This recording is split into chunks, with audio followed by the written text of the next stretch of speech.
Hello दोस्तों, अपना YouTube channel NK study point में आप लोग का हार्दिक स्वागत करता हूँ। आज मैं रीजनिंग का कुछ टॉपिक लेकर आए हैं। वो टॉपिक आज हम लोग पढ़ेंगे कथन एवं तर्क, स्टेटमेंट एंड आर्गुमेंट। ठीक है, कोई भी स्टेटमेंट दिया हुआ रहेगा, उस स्टेटमेंट को सत्य मानते हुए हम लोग को उसमें तर्क देखना है कि वो तर्क क्या उसमें हो सकता है। सटीक होना चाहिए और कथन से रिलेटेड होना चाहिए, और जो तर्क होगा वह तर्क जो है आपका कमजोर नहीं होना चाहिए, ताकतवर होना चाहिए इसका मतलब। ठीक है, और इसमें दो चार को पॉइंट है, बिंदु है जो हम नेक्स्ट वीडियो में इसको डाल चुके हैं कि उसका पॉइंट क्या है कि अगर किसी में कथन की पुनरावृत्ति हो रही है तर्क में, तो वो कथन ठोस नहीं कहा जाएगा। ठीक है, अगर किसी कथन में अगर कमजोर की बात हो रहा है तो वो कथन ठोस नहीं होगा। अगर केवल हो एक मात्र लगा हुआ हो तर्क में तो वह तर्क ठोस नहीं होगा। किसी के साथ तुलना किया जा रहा हो, किसी देश के साथ या दूसरे देश के साथ, किसी विशेष व्यक्ति के साथ, तो वो भी तर्क ठोस नहीं होगा। अगर किसी स्कूल, कॉलेज या ऑफिस से रिलेटेड कुछ किस्सा हो कि उसको ऑफिस से बर्खास्त कर दिया गया, ऑफिस से निकाला गया, तो वैसे भी तर्क जो है आपका ठोस साबित नहीं होता। तो इस तरह का जो मुख्य बिंदु है उसको ध्यान में रखते हुए उनको तर्क खोजना। ठीक है, तो क्वेश्चन देखेंगे, क्या भारत में इनकम टैक्स खत्म कर देना चाहिए? अरे क्या भारत में इनकम टैक्स जो है खत्म कर देना चाहिए? उसमें क्या तर्क हो सकता है? बोला हाँ, इनकम टैक्स खत्म कर दीजिए। बोले हाँ, कह रहा है यह वेतनभोगी पर एक अनावश्यक बोझ है। बोले एक जो वेतन ले रहा है उसके लिए एक बिना मतलब का बोझ नहीं, ऐसा बात नहीं है। कह रहा हाँ, ये वेतन व्यवस्था अगर उस प्रकार नहीं इनकम टैक्स अगर खत्म कर दिया जाए तो और सारा क्या होगा कि भ्रष्टाचार शुरू हो जाएगा।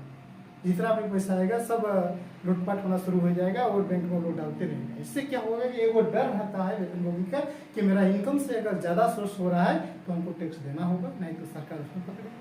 इसलिए मतलब रहना जरूरी है। लेकिन ये बोल रहा है क्या भारत में इनकम टैक्स खत्म कर देना चाहिए? बोल रहा है कि हाँ खत्म कर देना चाहिए। नहीं, खत्म नहीं करना चाहिए। दूसरा कह रहा है कि नहीं, यह राजस्व का एक अच्छा स्रोत है। हाँ, राजस्व विभाग का क्या है, एक अच्छा इनकम, उससे अगर जैसे आप आय से ज्यादा दीजिएगा तो इनकम भरी, उसमें सरकार का भी कुछ स्रोत आ जाता है।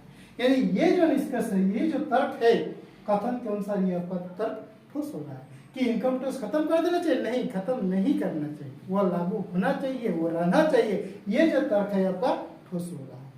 ठीक है, यानी ऑप्शन नंबर 2 जो है आपका this question is the right answer, ये आपका गलत हो जाएगा। यानी ऑप्शन में देखेंगे तो केवल 2 हो जाएगा। क्या होगा? केवल 2। ठीक है, चलते हैं नेक्स्ट क्वेश्चन की।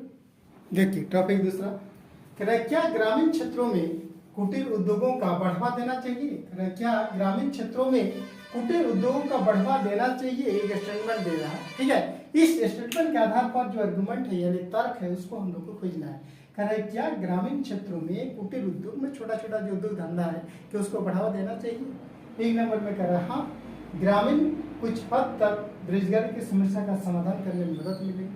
जो बेकार का घूम रहा है बेरोजगारी है, उससे अगर कुछ कुटीर उद्योग जैसे आपका सिलाई कढ़ाई अगर वो सब अगर सिखा दिया जाए, अगर पेट खोल दिया जाए, तो उससे क्या होगा कि कुछ हद तक बेरोजगारी समाप्त हो सकती है।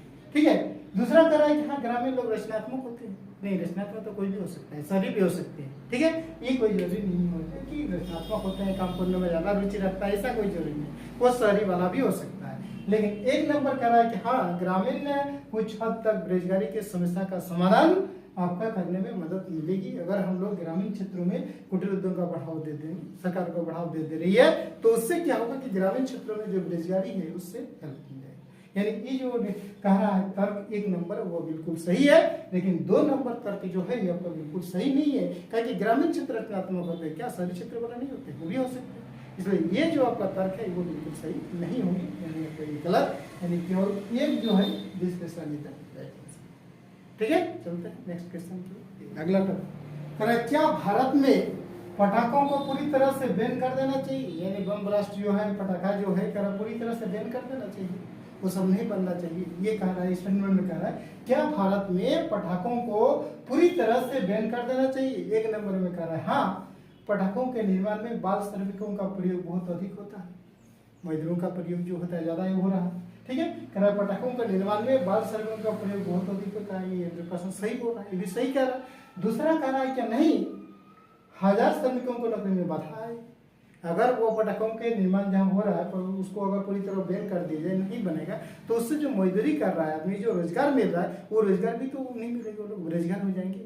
तो कह रहा है कि नहीं 1000 श्रमिक नौकरी में बाधा आएगी, वास्तव में आएगी। यानी दो को भी देखने से इसको भी सही लग रहा है, लेकिन एक को भी देखना है, हाँ पटाखों के निर्माण में बाल श्रमिक का बहुत अधिक कार्य प्रयोग होता है, ठीक है। तो कह रहा नहीं 1000 श्रमिकों की नौकरी में बाधा आए।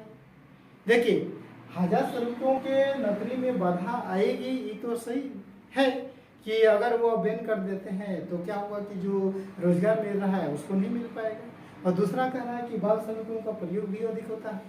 लेकिन ऐसी स्थिति में क्या होता है कि जब उसको सही कर रहे हैं हम लोग एक नंबर में कि यहाँ पटाखा निर्माण में बाल श्रमिक बहुत अधिक प्रयोग बहुत अधिक होता है, जब वो सही कर रहे हैं तो दूसरा बोल रहा है कि नहीं, कह रहा है भारत में पटाखा पूरी तरह से बैन नहीं करना चाहिए बोल रहा है। इसमें बोल रहा है कि हाँ करना चाहिए, एक में बोल रहा है हाँ करना चाहिए, दूसरे में बोल रहा है नहीं करना चाहिए।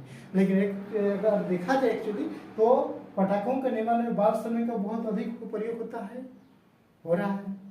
दूसरा कह रहा है कि नहीं 1000 श्रमिक नौकरी में बाधा आएगी, ये भी हो सकता है, ये 100% हम लोग तय नहीं कर पाएंगे कि बेरोजगार 1000 श्रमिकों नौकरी में बाधा आएगी यानी बेरोजगार हो जाएगी, हो सकता है। या दूसरा कह रहा है कि बाल श्रमिकों का प्रयोग बहुत अधिक होता है, हो सकता है। इसे दोनों में से हम लोग इसमें कंफर्म जो है ऐसी स्थिति में इधर वाला केस आ जाता है।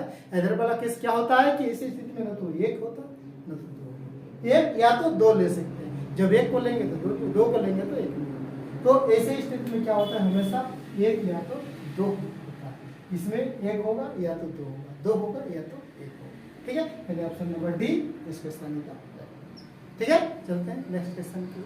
देखिए अगला टॉपिक कह रहा है क्या स्कूल में योग अनिवार्य कर देना चाहिए। जो योग होता है तो कह रहा है क्या स्कूल में योग अनिवार्य कर देना चाहिए, एक स्टेटमेंट कह रहा है, ठीक है, कि स्कूल में योग अनिवार्य कर देना चाहिए। तो उसमें क्या तर्क हो सकता है जो ठोस होगा, उस तर्क को देखिए। कह रहा है पहला कह रहा है कि हाँ अनिवार्य कर देना चाहिए क्योंकि शारीरिक और मानसिक दोनों रूप से बच्चों के समग्र विकास में मदद करता है। कह रहा है हाँ कि स्कूल में योग शिक्षा अनिवार्य कर देना चाहिए क्योंकि इससे बच्चों का क्या होता है मानसिक और शारीरिक और मानसिक दोनों रूप से बच्चे के समग्र विकास में मदद करता है। ये 100% सही है, बिल्कुल सही है। अगर योग को अनिवार्य कर दिया जाए तो उससे क्या होगा कि बच्चे स्वस्थ भी रहेंगे, योग तरह तरह के करेंगे तो बीमार भी नहीं पड़ेंगे। तो उससे क्या होगा कि शारीरिक तो होगा ही और मानसिक जो टेंशन रहता है दिमाग में वो योगा करने से क्या होता है वो टेंशन भी फ्री होता है। तो कह रहा है कि शारीरिक और मानसिक दोनों रूप से बच्चे के समय विकास में मदद करे। ये आपका बिल्कुल सही है और जो कथन से भी रिलेटेड है। दूसरा कह रहा है नहीं अनिवार्य नहीं करना चाहिए, बोल रहा है अनिवार्य नहीं करना चाहिए। कह रहा है कि माता पिता अपने बच्चों को योग सीखने में आपत्ति नहीं करेंगे। आपत्ति नहीं करेंगे तो फिर अनिवार्य क्यों नहीं करेंगे। जब माता पिता योग अपने बच्चों को योग सीखने पर आपत्ति जब नहीं करेंगे तो फिर वो बंद क्यों करेंगे, यानी अनिवार्य क्यों नहीं कर देंगे। अनिवार्य होना चाहिए। जब माता पिता से कोई उसमें आपत्ति नहीं है कि वो सीख सकता है तो फिर अनिवार्य क्यों नहीं कर देंगे। वो अनिवार्य होना चाहिए, हर बच्चा को योगा करना चाहिए, ठीक है। लेकिन ये बोल रहे हैं नहीं, जिसके कारण ये आपका नहीं होगा। आपका ये नहीं होगा तो केवल क्या होगा, केवल एक होगा इसमें सही, केवल एक। This question is the right answer, ठीक है।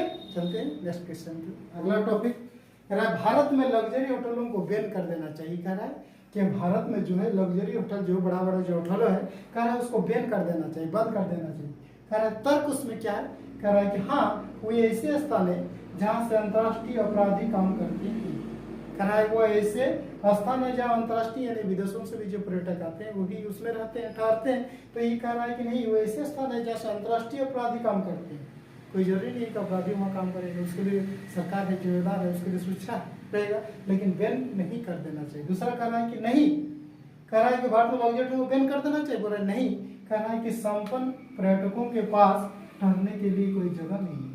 अगर जैसे पर्यटक आता है, जो बाहरों से जो पर्यटक है, अगर वो से होटलों को लग्जरी होटलों को बड़ा बड़ा होटलों में ठहरते हैं, अगर ऐसे होटलों को अगर बंद कर दिया जाए तो कहाँ ठहरेंगे, रोड पर ठहरेंगे। उसके लिए जगह तो चाहिए ना। तो जगह अगर आप बंद कर दे रहे हैं, बैन कर दे रहे हैं, कर रहे हैं, तो उसके लिए क्या व्यवस्था है। अगर आप बंद कर दे रहे हैं तो फिर कहाँ ठहरेंगे वो लोग, पर्यटक जो आएंगे। यानी वो बंद नहीं होना चाहिए, बैन नहीं होना चाहिए। कह रहा है भारत में लग्जरी होटलों को बैन कर देना चाहिए, नहीं बैन नहीं करना चाहिए। ये कह रहा है कि हाँ बंद कर देना चाहिए। नहीं बंद कर दीजिए तो पर्यटक जो आएंगे वो रहने के लिए जगह तो चाहिए, वो लोग वहीं पर ठहरते हैं, बड़े बड़े होटलों में, लग्जरी होटलों में। इसलिए कह रहा है कि भारत में जरूरी होटलों को बैन नहीं करना चाहिए। ये आपका दो जो है बिल्कुल सही है, लेकिन एक नंबर में बोल रहा है कि बैन कर देना चाहिए, कहा कि वो अंतर्राष्ट्रीय अपराधी काम करते हैं। नहीं, ऐसा कोई बात नहीं है, वो बिल्कुल सही नहीं है, वो आपका गलत हो जाएगा। यानी कथन के अनुसार केवल 2 जो है आपका सत्य यानी ठोस साबित हो रहा है, यानी option number B this question is the right answer. ठीक है, चलते हैं नेक्स्ट क्वेश्चन की ओर। देखिए अगला टॉपिक कह रहा है क्या भारत में स्कूली शिक्षा को मुक्त कर देना चाहिए। कह रहा है भारत में स्कूली शिक्षा को मुक्त कर देना चाहिए, इससे क्या डेवलप होगा। ये अगर कथन कह रहा है कि भारत में स्कूली शिक्षा जितना मुक्त कर देंगे, तो कथन कह रहा है कि तर्क दिया रहा है कि हाँ साक्षरता के स्तर में सुधार करने का ही एकमात्र तरीका है। नहीं, देखिए जब भी क्वेश्चन में एकमात्र दिया हुआ रहेगा, केवल दिया हुआ रहेगा, वह तर्क ठोस नहीं होता है। तो यहाँ जो यही एकमात्र दिया हुआ है, ये तर्क क्या होगा, ठोस नहीं होगा, बिल्कुल सही होगा। यो पहले ही कंसेप्ट हम बताएं कि अगर किसी भी तर्क में एकमात्र या किसी के साथ तुलना किया गया हो, किसी देश के साथ, किसी व्यक्ति विशेष के साथ, तो वह तर्क जो है कभी भी ठोस नहीं हो सकता है। दूसरा कह रहा है कि इसको जब मुक्त कर देना चाहिए, बोला नहीं, कह रहा है इससे राजकोष पर पहले से भारी बोझ बढ़ जाएगा। देखिए सरकार को जो भी है वो तो बोझ रहेगा ही रहेगा, उसको तो जो काम है उसको करना ही पड़ता है। उससे पहले से चाहे मुक्त कर दे या नहीं करे, या बोझ बढ़ जाएगा, ऐसा कुछ बात नहीं है। उसको जो भी है उसको बहन करना ही पड़ता है सरकार को, इससे उसका कोई लेना देना नहीं है। अगर मुक्त कर देता है ना, तो अगर मुक्त कर देता है या नहीं भी करता है, तो दोनों में आपका डिफरेंट है। अगर मान लीजिए बहुत सारे ऐसे बच्चे हैं जो पैसा के अभाव में नहीं पढ़ पा रहा, या बहुत सारे ऐसे बच्चे हैं जो अगर फ्री कर दीजिएगा तो और उसका मजाक उड़ाता है, वो सही समय से आपका पढ़ाई लिखाई नहीं करेगा, स्कूल नहीं जाएगा, ये दोनों में ही दिक्कत है। ये नहीं कह रहा है क्या भारत में से मुक्त कर देना चाहिए, बोला हाँ, और हाँ कह रहा है कि शिक्षा व्यवस्था में सुधार हो सकता है, लेकिन वही जो एकमात्र तरीका है कि और कोई तरीका नहीं है कि सिर्फ आपका मुक्त कर दी जाए, वही एकमात्र तरीका है जिसके कारण वो गलत हो गया, नहीं तो वो सही हो सकता था। दूसरा कारण नहीं, इससे राजकोष पर पहले से भारी बोझ बढ़ जाएगा। नहीं, सरकार को तो वो वहन करना ही पड़ता है, चाहे पहले हो या बाद में, जो भी है उसको वहन करना पड़ता है। उसके अनुसार ये भी कथन सही नहीं है, यानी इनमें से कोई भी तर्क जो है ठोस नहीं हो रहा है। दोनों में से कोई भी तर्क जो है आपका ठोस साबित नहीं हो रहा है। ठीक है, तो आज के लिए इतना ही, फिर हम लोग मिलते हैं नेक्स्ट वीडियो में नई ट्रिक के साथ। तब तक के लिए thank you, best of luck.